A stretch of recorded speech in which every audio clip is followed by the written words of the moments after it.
Mesdames, vous qui êtes femmes au foyer là, quand vous êtes à la maison, vous préparez le foutu, vous mangez avec vos enfants, vous regardez la télévision, vous prenez du bon temps, vous êtes tranquille, vous êtes paisible dans votre canapé, en train de regarder la télévision, manger, tout ça.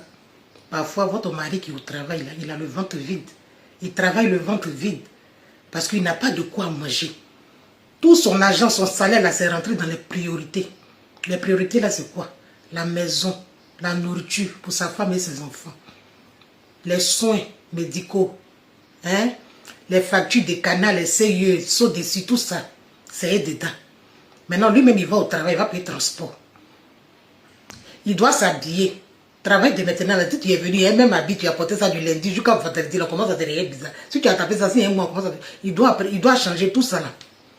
Pour finir là, il n'a rien. Il n'a rien. Il est là-bas jusqu'à il vient le soir, il n'a rien à manger.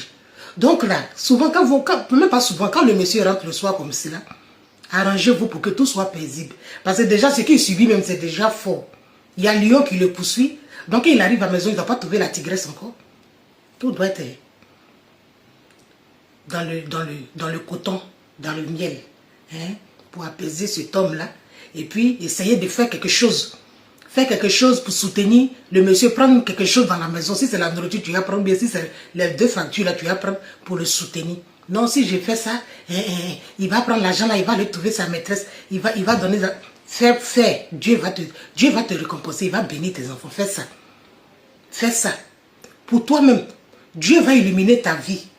S'il a pu, il allait faire son plaisir là-bas, qu'il est un peu heureux. Ça peut lui éviter d'avoir AVC là. Il faut prendre un peu dans les charges là. Prends un peu. Ce n'est pas de l'humiliation, ce n'est pas que tu es bête ou bien ton mari. Non, ce n'est pas ça. Fais un peu. Ton mari va avoir longue vie. Ça va le soulager, il va avoir longue vie, il va rester auprès de ses enfants, auprès de toi. Laissez les histoires que non, si j'ai donné ça, il n'a qu'à aller faire. Si ça peut prolonger sa vie là. Il faut faire ça, un peu de joie, il va durer sur la terre. Conscience et pardonner.